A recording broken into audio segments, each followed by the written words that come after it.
You are listening to the Midlife with Courage podcast. This is where women in midlife come each week for inspiration, motivation, and sometimes a little education to help them flourish after 40. Let's get started.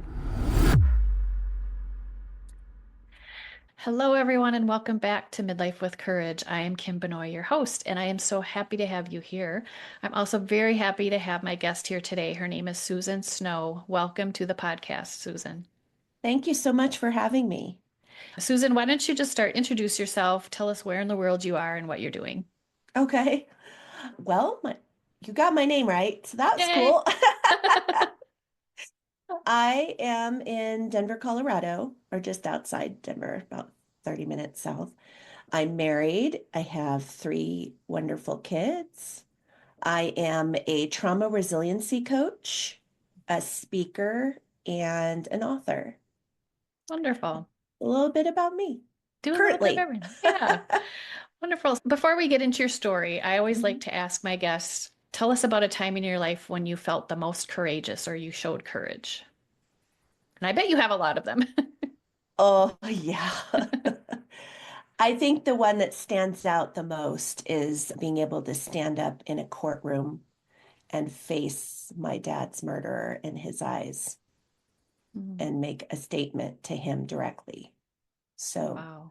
I think that was the most courage I could ever muster. I bet. And why don't we just start because you were very young at that I point. was, I was 17. Yeah, so why don't you I just tell us was, your story? yeah, well, I was 19 when I made that statement, but Mhm. still a kid. So when I was 17, my dad was a Los Angeles police detective, and he had gone to court the morning of October 31st, 1985, to testify in a court case that he was the lead detective on. And I had a normal teenage life. So I wanted to go to a Halloween party that night and begged my dad. And he was like, nope, not doing it. It's a school night. Don't want you out late, that kind of thing. Mm-hmm. So the plan was that, I would come home from school, mom would come home from work, dad would go from the courthouse to go pick up my then 6-year-old brother from school. And that was great because once he got home, that was it. My plan went into place. I was going to get both my parents to allow me to go. And so I was getting ready for my night, and my mom had come home and she took her costume off because she had a costume party or a costume contest at work. And the phone rang. And I, of course, being a teenager, thought it was for me. Of So I course. ran across the room when phones were still attached to the wall and picked up the phone. And unfortunately, it wasn't for me. It was a lady from my brother's school. And all she said was that there was a drive-by shooting and my dad was involved. And at that point, my mom had come into the room. So I just handed her the phone and watched her talk to this lady. And I tried to listen in, but I just had to see her demeanor and her body language. And it told me that it was bad. Mm. So she got off the phone and she said, we're going to the school. And got in the car. It was about a 7-minute drive from my childhood home to the school. And it was a church school. And so it had a parking lot that was in the middle of the school. And we parked there, and the kids in after school care came out the back side of the school. So Mhm. that's where we headed. And we headed to the back side of the school. It was now nighttime, but it looked like daytime because there were so many lights from police cars lighting up the sky. And then there was an ambulance sitting in the street. And so we started heading towards the ambulance. Both of us caught wind of my dad's truck. So we started to run towards the truck. And as we got closer, that's where we saw glass on the ground and rounded the corner. And there he was Mm. by the truck, partially covered up. And at that point, I just stopped in my tracks, and my mom, she collapsed and started screaming. And being a kid, I could not comprehend what I was seeing. Hmm. So what I ended up doing is focusing on the ambulance. I was hyper focused on that ambulance. And I just kept telling myself, why isn't anyone helping him? Where is everybody? Why isn't somebody helping him? And two officers pretty quickly came up, grabbed our arms, and escorted us out of the scene and went into the school, into an office. And I sat down on a chair. I actually kind of fell down into a chair. Mm. And my mom got taken away, taken aside by some detectives. Hmm. I didn't know where my brother was. I didn't know if he'd been hurt. And I just sat there, just trying to process. There was so much chaos going on that night. And I heard two ladies in the office and they were talking to one another. They worked there. Hmm. And the one said, Mr. Williams is deceased. And that's when it hit me.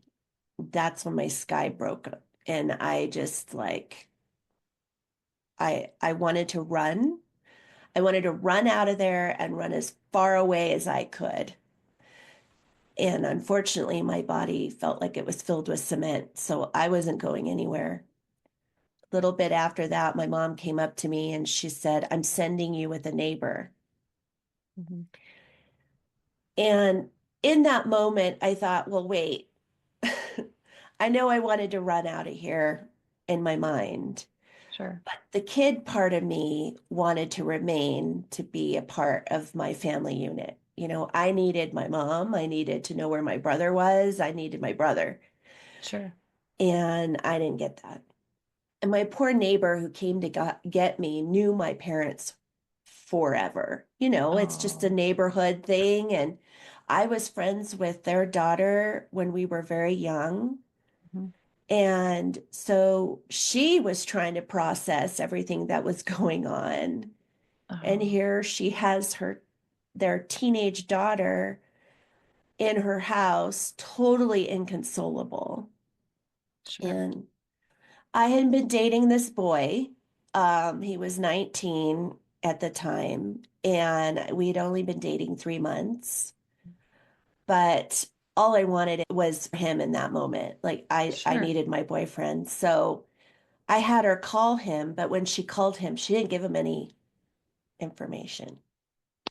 Oh. And he showed up and was like, get your coat, get your purse. What hospital is he at? Where is he at? Where's your mom? Where's your brother? You know, all the normal questions. Sure. And I could not say what I needed to say. It just was not coming out of my mouth. And it wasn't until he was so persistent that we leave that I blurted it out. He's gone. He's not coming back. And then I watched my 19-year-old boyfriend just fall to his knees and start sobbing. Oh. And both of us, being the ages that we were just trying to comprehend everything that was going on, navigate through all these different emotions. We didn't know what our next steps were. My neighborhood went from very quiet to being filled with police cars and policemen and Sure. women. We had helicopters overhead, and little did we know that we too were in danger, but that didn't come out until the trial. Oh, wow. Unfortunately, in the mid 80s, there was no talk of mental health. Mm-mm. There was no talk of PTSD other than people coming back from Vietnam, and it was called shell shock back then. And even LAPD didn't have any systems in place to support children of fallen officers. They primarily had systems in place to support the widow or the widower. And when I finally did go home, there were, I can't even, there were so many people in my living room, and I didn't even know who they were. Oh. And at that moment, as soon as I saw those people, I just bolted towards my bedroom. And I Sure. just stayed there. I didn't want to talk to anybody. I had heard my mom in the distance. I still had not seen my brother. Oh my gosh.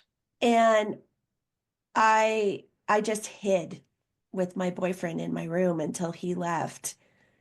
And I could hear people talking to him as he left, but I was like, please, please don't come in here. Yeah. I don't, I just wanted a cocoon. It was the only thing that I thought that I could do is just cocoon in my room. And I don't know if I thought like if I stayed in my room and then I came out that all this would be over. Sure. I don't, but I was still in shock, still processing, still trying to gather my thoughts and my emotions. And during the night, I did hear my brother cry. So I knew that he was home Mm-hmm. and I knew that he was physically okay. Mm-hmm. But I didn't have anything in me to go and console him. I had nothing. Yeah. And so the next morning, I finally saw him. It was about 11 o'clock in the morning when we finally saw each other, and I was able to give him a big hug and Mm-hmm. tell him I loved him and that we were going to get through this together, Mm-hmm. not knowing myself if we were going to get through this. Yeah. So did it happen in front of him? It did. Oh, And my okay. dad saved his life in the Wow. process. So Oh what my he gosh. saw and what we saw were very different. Sure. And like I said, there was no talk of mental health back then. And everything that started to happen to me after that, because they didn't catch the men that were involved. And this was a planned out assassination of my dad Wow. for retaliation for testifying. Wow. So my dad was like, he was my best friend, literally. He was my protector. He was my voice of reason. Unfortunately, my mom and I had a very toxic relationship. And I didn't even realize how toxic it was until much later in life. But he was always, like I said, the voice of reason, the one that kind of kept me in check so that my mom and I would not battle. Sure. And yeah, teenage girls and moms battle. They do. We had other battles. And so I went through a very deep depression and I didn't know what depression was.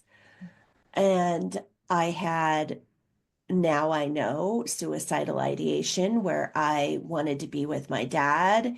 I didn't care how that happened because my safety net was gone and I looked out the window and all I saw were police officers. Even though there were tons of people, I still felt unsafe, which caused me to have anxiety and panic attacks. I wasn't sleeping because I would just re-record what I saw that night over and over and over. Sure. And this went on for a long time, and I did not know how I was going to deal with it. My mom kind of cocooned into herself. I mean, she had other things. Don't get me wrong. It was chaotic. There was a lot, but she did kind of cocoon into herself. And I got kind of pushed aside. Even when it happened, the media had ascended into my neighborhood as well. Oh. And so I could not grieve in private. There was always someone around me, Mm. which made me even more anxious as a kid, especially. Yeah. And my mom, so even the media, it took them a couple of days to even figure out he had a teenage daughter because obviously all the focus was on my 6-year-old brother and my mother. Mm-hmm. And so I was feeling very not important in that scenario. Mm-hmm. So about a month after everything calmed down, the funeral had happened, the men were taken into custody, all of the police presence went away. My mom came to me and said LAPD wanted to pay for us to go to therapy. Mm-hmm. And being a teenage kid, I was like, well, if you go to therapy, you're nuts. Like, Sure. you're crazy. But okay. I mean, I was living in a literal fog. So if you pushed me in one direction, that's the direction I would go. Hmm. I didn't know how to advocate for myself. I didn't know how to verbalize all this stuff that was going on. And I was afraid to because I'd never felt this way before. And Sure. I thought, they're going to throw me in a loony bin if I tell them all the things that I'm feeling and thinking. And so when my mom voluntold us that we were going to therapy, I went and I met this therapist, this gentleman, and in hindsight, he was not trauma competent nor informed. I don't think he wanted to go into the weeds with me. I Oh really, no. he never asked me pertinent questions like, how did that night affect you? I know, and it Wouldn't that be sounds like the first thing they'd crazy. ask? I know, no. And so what he concentrated on was my relationship with my mom, my relationship with my brother, my boyfriend in school. And that was it. Wow. And I was not feeling confident and safe enough to even mention some of the things that were going on with me. So every week that I had to see this man for an entire year, I kept saying to myself, today's the day. He's going to help me today. He's going to say something. He's going to, like, we're going to have something, right? My mom was still kind of cocooning, so I was not getting any support and I was just craving it. I just was like, I wanted an adult to like be like, okay, Susan, this is what you're going to do. And I didn't get Yeah. it. And so a year after seeing him, he looked at me and he said, Susan, you're a well-rounded young lady. You're going to be fine for the rest of your life, and I don't need to see you anymore. Oh my gosh, Susan. I literally walked out of the office going, okay, I've snapped. I'm crazy. I'm going to have to deal with this by myself because even a professional can't help me. And even at a young age, what I ended up doing is hiding behind what people told me. So when people said, Susan, you're so brave, you're so strong, you're so this, right? I Hmm. created this emotional mask and I wore that sucker. I was like, no one's going to see the turmoil inside of me. Nobody's going to see what's going Oh, on. I mean, my boyfriend saw a little bit of it, but even I was afraid to tell him everything for the reason I didn't want him hightailing it out of there. I mean, yeah. considering everything that he was going through at the time with me, most 19-year-old boys would have hightailed it out of there. Right. So I just kind of stayed in fight or flight. I just stayed there. Oh, And I was in fight or flight for 14 years of my life, which looking back, I realized that it kept me from having true friendships, I was not able I have a chapter in my book called Rose-Colored Glasses because that's what I looked at life through. I could not because I was not healing myself, I could not recognize when friendships and relationships around me were not healthy, were not in my best interest to stay in. hmm. And so I allowed people to walk all over me and never stood up for myself. And when people came to me and said, how can I support you? I pushed them away. And I said, nope, this is my burden. This is not yours. This is mine. Oh. And I did that for 14 years of my life. Hmm. I felt like I was in a world where I did what I was told to do or what I was expected to do by others. Hmm. And it wasn't until I married the boyfriend, we're still married. Oh, wow. Yeah. I was gonna ask, I wonder if he's still around. He is almost 40 years later. That's amazing. Yeah, it's so weird to say that, I gotta tell you. So we were married, we had two kids, and we decided I had had it. I wanted to push that side of me, that part of my life away. I needed a break. I needed people not to know who I was because the story was so out there for so many years Mhm. that people would know who I was, and they always looked at me like I was this little China doll that was going to break apart in a million pieces. And so when we got the chance to move to Colorado, we did. Mhm. And at the time, I was working as a hairdresser, and I worked at a salon that was close to Littleton, Colorado. And we moved here in April of 97. And April 20th of 1999, I was working that day. I had some clients in my chair and I had taken a break and went into the back room, and someone had turned on the little TV in our break room, and up popped the live coverage of the Columbine shootings. Oh no. And as I was watching the TV, I started having flashbacks of Oh, the night my dad was killed. I sure. saw the school, I saw the ambulance, I saw the police cars, I saw all the things. But remember, I was told I was going to be fine for the rest of my life. So I didn't recognize what was happening to me as normal. Even my colleagues were confused because I didn't tell them my story. They had no idea. So they're watching me. I'm turning pale white, sweating. I'm in a panic attack, and they're totally confused. And so am I, because I'm like, wait a minute, what is happening to me? Yeah. But I did what I always did, and I put that emotional mask back on. Oh. And I went out and I did my client's hair the rest of the day with that mask on. Everyone around me was just, they were upset, crying, mad. I mean, you name it. The emotions were high. Mhm. And I did my client's hair like nothing was bothering me. Nothing. It was fine. I was going to be fine. I'm brave. I'm Yeah. The minute I walked through the doors to get in my car, it all came flooding back. All of it. Oh my I gosh. was feeling the anxiety again. I was not sleeping again. I was suicidal again.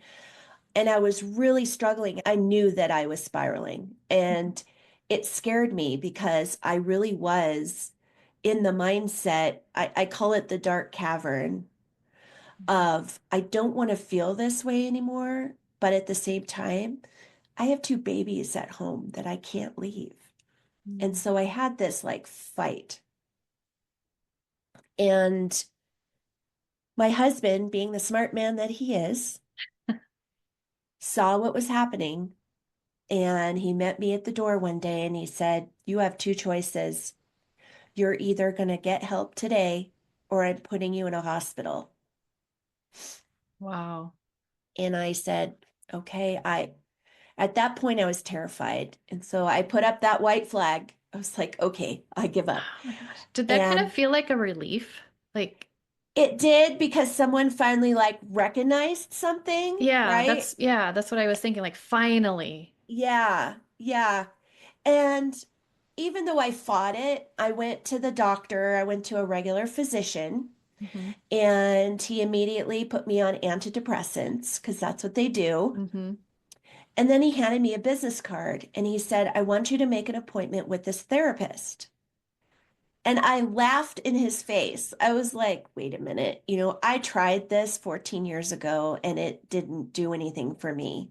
Yeah. So what makes you think it's going to help me now? And he said, "Honestly, you have no choice. Like, this is what you have to do." And I said, "All right." And I made an appointment with her. And then the first 3 minutes, it was different. I felt Mhm. different. Good. She was asking me pertinent questions. I felt like I could be vulnerable with her. So I told her, everything I had gone through at 17 and what I was currently dealing with.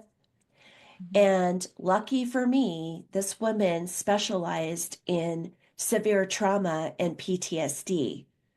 So when I started to tell her everything that I had gone through, especially with my flashbacks, Mhm. she looked at me and she said, Susan, everything you've gone through since you were 17 is normal because you Mhm. have PTSD. And I was just like, what? I, I'm not in the military. I didn't go Yeah. to war. What are you talking about? And she said, no. She said, anyone who has gone through trauma can have PTSD. The thing you need to understand about PTSD is it's not something that just goes away. Mhm. It's something you learn to manage. And Oh, in that conversation, finally, I had my person. I had hope. I knew I could heal from all of this stuff that I had been dealing with emotionally. And I was so grateful in that moment that people were not giving up on me. They were like, "Nope, you're going to do this. Nope, you're going to do this." oh And my sometimes gosh. that's what it takes. Well, especially for me. Yeah. I need a little kick in the pants sometimes, but You just have to find the right people. yeah, and that is kind of my message to people who are wanting to start your journey of healing from any kind of trauma. It doesn't matter. It doesn't have to be as extreme trauma as mine, Hmm. right? Hmm. It could be anything, childhood trauma, car accidents. I mean, you name it. Trauma is trauma, Right. and it's your trauma, and it's your healing, and it's not the therapist's healing. So, Yeah. the most important message that I always tell people is this, because there's so many times that I hear people say, I tried therapy and it didn't work. Mhm. And I said, well, it's because you didn't find your person. Sure. So when you are on your healing journey and you have gone through a particular type of trauma, you want to make sure that that professional, that spiritual advisor, that coach understands what type of trauma that is and is able to guide you in the right way in your Hmm. healing, and that you're able to be vulnerable with this person. You feel like this person is a safe space for you, Hmm. and you'll know that. And if you don't feel safe, next, it might Yeah. take you a few times. It might. Yeah. I But was again, it's important. for sure. And I was going to say, I know our bodies tell us when something isn't right. So sometimes we don't listen to that Mm-hmm. little message. But in this case, you really do need to listen to that and Mm-hmm. say, yeah, this isn't working out. Exactly. And Yeah. know that, you're not alone. I know, believe me, all the work that I've done over the years, it's scary. It's probably the scariest thing to be able to be vulnerable with another human being. Oh, yeah. However, I will tell you that that one moment, that feeling that I could be vulnerable with this woman was a catalyst to the type of healing I needed to do and finding the modalities that worked for me in order to do that. Hmm. And so I had to be all in. You have to be all in. As scary as it is, I knew that I wanted to heal. I needed to heal. I'm a mom. I'm a wife. I'm a business owner, right? And Hmm. I had to be, I had to find my way so I could be the best at everything that, Hmm. down the way because I didn't feel like I was before. Sure. I felt like something was holding me back from that. And that was my trauma. And that was the pain that came along with the trauma. So Hmm. I think that's the most important message I can give people to give them hope in their healing, that you Right. can heal from whatever it is that you've gone through. And Yeah. it's important. It's really important to heal, especially now. The way the world is right now, it is sending people into, you know, and all of people's traumas are coming up. All of the feelings are coming up. And so now, especially now, is the most important time to start healing yourself Yeah. and do it for yourself, not your kids, not your wife, not your husband, not your cousins, like Yeah. yourself. Do it for yourself. Yeah. I think, and maybe you found this, women, the listeners are generally over 35, 40, Uh-huh. and I feel like this time of your life, we start to focus on ourselves Yes. and kind of start doing things for ourselves because maybe the kids are out of the house, there's other things going on that we don't have to be responsible for anymore. Do you find that too, that sometimes women, we get to this point and these things, maybe a past trauma, this is when they start coming up for women?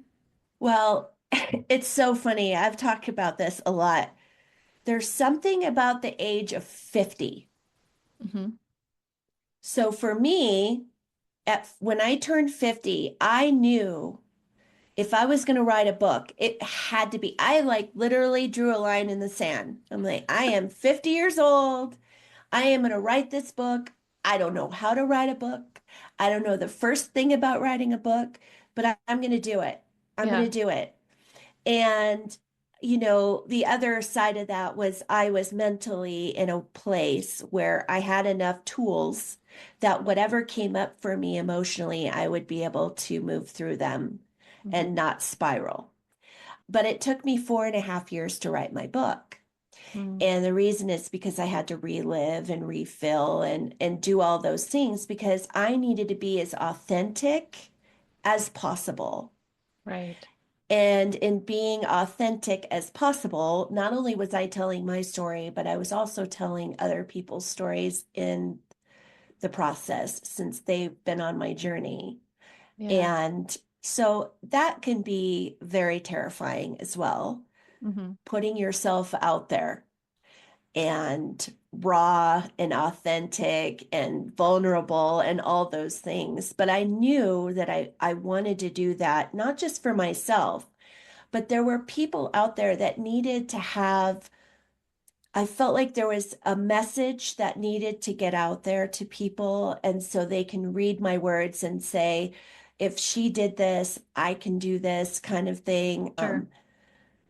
And I wrote it to heal even law enforcement because there was a lot of anger and sadness around my dad's death just because of the way he died and Sure. because my brother was involved. Yeah. And so I wrote the book and got it out there. And it was, you don't have to write a book, but there is a point in your life, you're absolutely right, where you get to be older and you start to recognize that, huh, I kind of want to feel better. Like Hmm. I'm sick and tired of being sick and tired, right? Right. And that's kind of where I was, and it started around 40. And like I said, it was like line in the sand at 50, and that was that. And I knew that I'm just, I always tell people like, I'm just the messenger, right? Hmm. I was given this to put out into the world for a reason, and I don't question it. And so a lot of people will get that too, where they're like, wait a minute, like I feel like I have this purpose, this message, this something I got to do.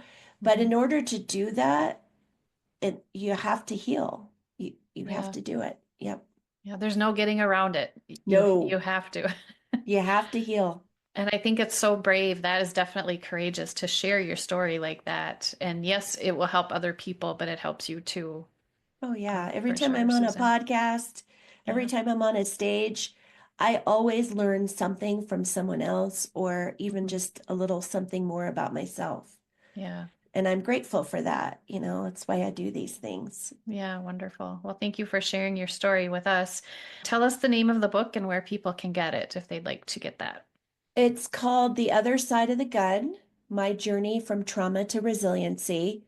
It's currently on Amazon as a paperback book Mhm. or a Kindle. So if you're a Kindle Unlimited customer, you can actually read my book for free. Oh, All I wonderful. ask is for reviews. Yes, leave her a review, people. That's the number one Um, thing to do. and I'm currently in a studio right now doing my audiobook. So that's coming soon. Oh, okay. I will give you more information once that comes out. Sure. So I'm doing that by myself. Oh, yikes. Oh my gosh. It's a So whole you different record. animal. Oh, I bet. I bet. But I love that though, that you're reading it your own book. I am. Yeah. I was going to hire an actress, a voice actress. Hmm. And the more people read my book, the more people were like, oh no, this is your story. This is, you know, they said, your voice is soothing, which I was like, oh, Yeah. okay, whatever. And so you should do your own book. Yeah. And I was like, okay. And so, yeah, it's a journey in itself. But yeah, so I do that. I also do, like I said, trauma resiliency coaching. Hmm. So I'm always looking to help more people. If any of your listeners want to do a free 40-minute discovery call with me, Hmm. I do have a website. It's susansnowspeaks.com. Okay. And you can go on there. I have information about my coaching, my speaking, and a little bit about my book on there as well. Okay. Or Wonderful. you, Well, or you can find me on Instagram or TikTok, either one. all right. Well, we'll put a link to the website on the show notes so people can find that when they're done. Thank you so much for sharing your story, Susan. Is Oh, there, thanks for having me. yeah, before we end, is there any one last little piece of advice or nugget of knowledge you want to share with the listeners? Yeah, I mean, I always leave it with this. Just know that you're not alone. I think that was the most important thing that I needed to hear all those years. You're not alone. And you can heal. You can. I don't have any kind of like, you know, special sauce in me that allowed me to do this. We all have that ability within us, right? We all have it. So, like I said, make sure that your person understands your type of trauma and that they're able to interview them. You have the right. Ask them the questions that you need answered. So, if I can leave you with anything, just do that for yourself so that you're not wasting your time and you find your person a little bit faster. That is such a good point. You don't have to just take whoever you get. Oh, Make sure they're the right fit. absolutely. All right. Well, again, Susan, thank you so much, and I hope that I get to talk to you soon. All right, sounds good. Thank you so much. Hmm. Thank you for listening to the Midlife with Courage podcast. I hope you enjoyed this episode as much as I enjoyed bringing it to you. If you did like it, I would love it if you would leave me a review, or even better, send a link of this episode to a friend. Until next time, take care of your beautiful self.